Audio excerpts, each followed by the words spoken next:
मिल जाएगी। Creta recommend क्यों नहीं करते आप? क्रेटा रेकमेंड नहीं, मैं पर्सनली अपनी बात कर रहा था। क्रेटा मेरे को नहीं चाहिए, मेरे को भीड़ का हिस्सा नहीं बनना, बस वो वाली बात है। क्योंकि आपको मैं इसलिए कह रहा था क्योंकि क्रेटा वाली सारी चीज़ आपको सेल्टॉस में मिल रही है और सेल्टॉस कम दिखती है। तो क्रेटा की रिलायबिलिटी, क्रेटा का इंजन, क्रेटा के है ना सब कुछ, आपको जो कोर चीज़ें होती हैं वो क्रेटा की मिल गई। यानी कि जिस चीज़ से आप खुश थे, लेकिन क्रेटा इसलिए नहीं ली क्योंकि आपको भीड़ में नहीं घुसना था, है ना। तो आप बट भाई अगर भीड़ ने क्रेटा लिया मतलब परफॉर्मेंस वाइज ज़्यादा अच्छी रही है और सेल्टॉस इतनी अगर नहीं बिक रही। ऐसा होता है कि क्रेटा का, अब क्रेटा पहले आई थी, सेल्टॉस तो किया तो बाद में आया, ब्रांड ही बाद में आया था, है ना। तो ऐसा परफॉर्मेंस में कोई चेंज नहीं है क्योंकि सेम इंजन है। आप अगर आप सर्विस कराने जाओगे ना तो आप किया की ब्रांडिंग, वैसे किया और हुंडई की दोनों की ब्रांडिंग सेम एक पार्ट में सेम ही ब्रांडिंग हो रखी होती है, कई पार्ट्स के अंदर उठा के वही वाला लगा दो, कोई फ़र्क नहीं है, कुछ फ़र्क ही नहीं है, सेम ही सब कुछ सेम है। वो बाहर की स्किन बदल दी है, इंटीरियर का डिज़ाइन बदल दिया है, वो बात है। वो मेरे को पर्सनली थोड़ी सेल्टॉस ज़्यादा पसंद है, इसलिए मैंने बोला। सेल्टॉस में फीचर ज़्यादा है अंदर एज कम्पेयर टू। नहीं फीचर्स भी दोनों सिमिलर से ही हैं। सेल्टॉस मैट फिनिश में तगड़ी लगती है, ब्लैक मैट फिनिश में, वो ऊपर के मॉडल्स में आती है। पर भाई सेल्टॉस के पार्ट्स वगैरह जल्दी मिल जाते हैं? जब आपको क्रेटा के मिलेंगे तो सेल्टॉस के भी मिलेंगे, सेम कार है दोनों अंदर से। अच्छा। हाँ, और किया की सच बताऊं, किया एक इकलौती ऐसी नई कंपनी है जिसने बहुत तगड़ा गेन करा था। किया जितना अच्छा जो मार्केट के अंदर पकड़ बनाई है ना, वो तो एक सबसे बड़ा रीज़न हुंडई ग्रुप ही है और उनका एक्सपीरियंस है कि इंडियंस को क्या चाहिए, ये रीज़न हो तो। क्योंकि किया के अंदर हुंडई ग्रुप की बड़ी पार्टनरशिप है। अच्छा। हाँ, तो हुंडई ग्रुप की गाड़ी कह सकते हो एक तरीके से। लेकिन किया एक ऐसा ब्रांड है जिसने बहुत अच्छा गेन करा है। जैसे अगर आप अभी जो आई है सिट्रोइन है उसको देखोगे, या बाकी जो ब्रांड्स नए आते थे इंडिया के अंदर, वो उतना कभी नहीं कर पाए जितना किया ने करा है। सिट्रोइन क्यों नहीं कर पाया भाई? बढ़िया। एक तो ये होती है कि ना मार्केट में एक्सपर्ट बैठे हुए हैं, वो पता नहीं क्या ज्ञान दे देते हैं। क्योंकि देखो मैं बाहर से आ रहा हूँ, मैं मार्केट नहीं समझता इंडिया की, ठीक है, इंडिया की मैं मार्केट समझता नहीं हूँ। अब किसी ने क्या ज्ञान दे दिया, क्या नहीं दे दिया उनको, कि भाई इंपॉर्टेंट फीचर्स दे दो। बाकी के जो, जैसे लोग इंडियंस को सनरूफ बहुत पसंद है, मेरे को नहीं लगता ज़रूरी है इंडिया के अंदर, कोई ज़रूरत नहीं है, कोई खोलता भी नहीं है उसको, ठीक है। और उससे क्या होता है, मेंटेनेंस भी बढ़ जाती है। लेकिन उन्होंने उस चीज़ को सही मान लिया कि भैया सनरूफ देनी नहीं है। लेकिन इंडिया में क्या है, लोगों को ज़रूरत की चीज़ें कम चाहिए, वैसी चीज़ें ज़्यादा चाहिए जो शो ही होती हैं। सही बात है, वही चाहिए ना। अब तुम्हें तो गाड़ी बेचनी है ना यहाँ पर, वो देनी पड़ेगी। वो कई चीज़, जैसे फिर एक हैंडल होता है, लोग क्या नाम है आजकल ग्रैब हैंडल आता है, उन्होंने वो फ्लैप वाला पुराने ज़माने में सेंट्रो और उसमें आया करता था, वाल दे दिया। कई जगह पर फिर इंटीरियर की क्वालिटी हो गई, एक तरफ तुम्हारे बैठा है क्रेटा, किया और क्या नाम है बाकी ब्रांड जो इतनी अच्छी क्वालिटी दे रहे हैं इंटीरियर्स की, जिन्होंने बेंचमार्क सेट कर दिया है, वो ज़्यादा बिक रही हैं। तो आपको देखना चाहिए ना कि वो बिक क्यों रही हैं। आपने इंटीरियर की क्वालिटी सारे में हार्ड प्लास्टिक दे दी है ज़्यादातर। लेकिन सिट्रोइन में एक अच्छी चीज़ ये है कि जो उनके इंजन्स हैं वो बढ़िया हैं सिट्रोइन के। उन्होंने जो इंजन लेकर आए हैं वो नन GDI इंजन्स लेकर आए हैं, टर्बो वाले, उनकी पावर अच्छी है। उन्होंने क्या करा है, उन्होंने एक चीज़ बहुत अच्छी करी है इंजन के मामले में। क्योंकि ऐसा इंडिया में भी ना, आपको एक चीज़ बताऊँ मैं, ऐसा लग सकता है कि इंडियंस को पावर पसंद नहीं है, लेकिन इंडियंस को पावर पसंद है। अगर आप स्विफ्ट को भी देखोगे ऐसा लगेगा कितनी पावरफुल गाड़ी होगी, है ना, 80s में हॉर्स पावर है उसकी। लेकिन गाड़ी के वज़न के हिसाब से अगर बंदा चलाता है ना तो उसको पावर फील होती है। वैसे अगर आप क्रेटा की देखोगे, क्रेटा का चाहे नॉर्मल NA इंजन हो या फिर टर्बो वाला इंजन हो, दोनों ही बहुत ज़्यादा पावरफुल है। अपने सेगमेंट में स्टार्टिंग उसने अच्छे इंजन के साथ करी थी। और इंडियंस को भी पावर चाहिए। इंडियंस का ये है कि हमें सब कुछ चाहिए, पैसे कम देने, वो वाली हिसाब है।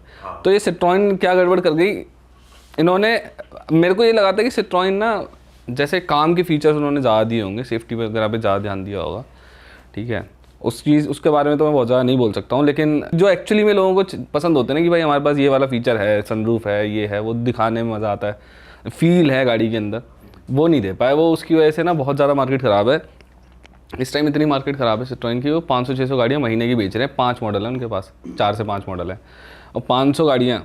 आपको मैं बताऊँ, डिज़ायर जो है 15,000 यूनिट्स अकेली बिकती हैं उसकी, 15,000 के आसपास। तो 15,000 एक गाड़ी की बिक रही है और 500 यूनिट एक पूरे ब्रांड की बिक रही हैं, तो वो बहुत बड़ा फ़र्क है। अच्छा भाई, अभी हम क्रेटा और सेल्टॉस की बात कर रहे थे। जब बंदा खरीदता है, स्पेंड करता है 20-25 लाख रुपए, ये भी सोचता है यार आने वाले सालों में इसकी रीसेल वैल्यू भी कुछ मिलेगी मुझे।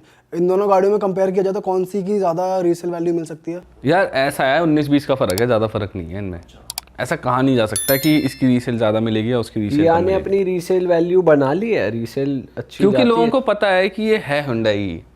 अगर आप सारे ब्रांड अगर देखोगे ना, सारे इंजन शेयरिंग हो रही है हुंडई किया ग्रुप में, जितनी भी गाड़ियाँ सभी में आपको वही इंजन यूज़ होते हुए दिख जाएंगे। 1 litre GDI engine, 1.5 litre GDI, 1.2, है ना, सेम वही इंजन चल रहे हैं पूरे ग्रुप के अंदर। तो लोग एक रीसेल टूटती कैसे है, जब एक ब्रांड के बारे में पता लग जाए कि यार इसकी रिलायबिलिटी अच्छी नहीं है। आप जैसे टोयोटा चला रहे हो, रिलायबिलिटी क्यों ज़्यादा है, क्योंकि रीसेल ज़्यादा क्यों है उसकी, क्योंकि दिमाग में बैठी है ये बात कि भैया टोयोटा बनाती है रिलायबल गाड़ियाँ।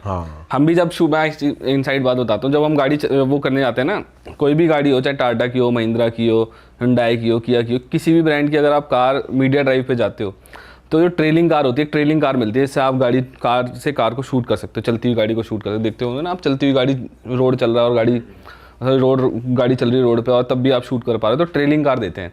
और ज़्यादातर ब्रांड जो है ना वो एक ही गाड़ी देते हैं, वो है क्रिस्टा, इनोवा क्रिस्टा। तो इस लेवल की ब्रांड शूट किसी के पे गए हैं और गाड़ी हमें किसी और की मिल रही है। भाई ऐसा ही वो मारुति और टोयोटा ने मिलके करा है, वो जो मॉडल्स उन्होंने साथ में बनाया वो भी काफ़ी बढ़िया चल रहे हैं मार्केट। वो यार, वो तो मुझे पर्सनली, मैं उससे बहुत ज़्यादा खुश नहीं हूँ पर्सनली। मुझे ऐसा लगता है टोयोटा को अपनी गाड़ियाँ लानी चाहिए थी।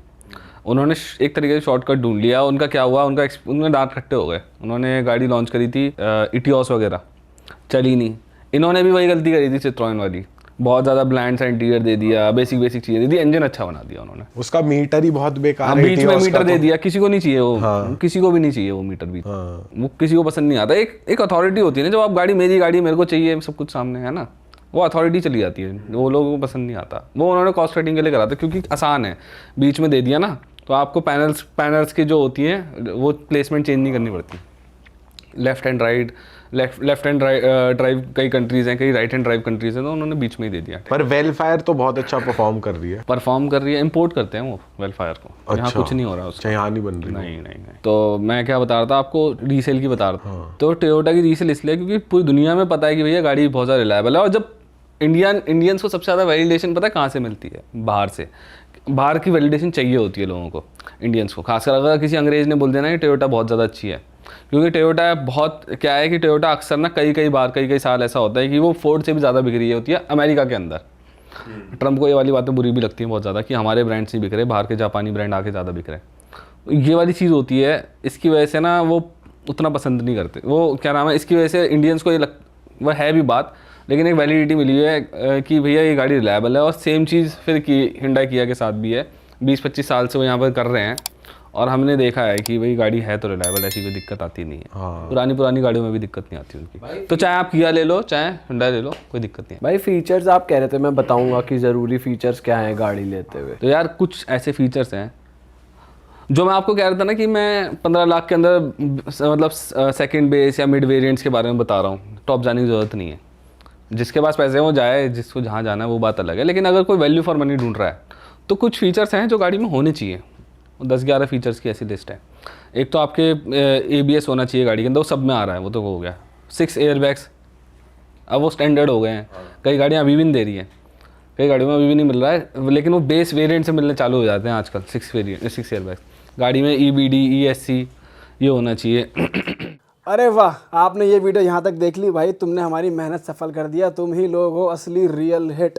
और अगर आपको बहुत मज़ा आ रहा है ऐसी क्लिप्स में, ऐसी वीडियोस में, तो फटाफट जाइए प्लेलिस्ट पे बिंज वॉच कीजिए और सारी वीडियोस देख डालो और मौज काटो। That is it. हम मिलेंगे नए पॉडकास्ट में, नए क्लिप में। Till then bye bye, see you, take care, do subscribe.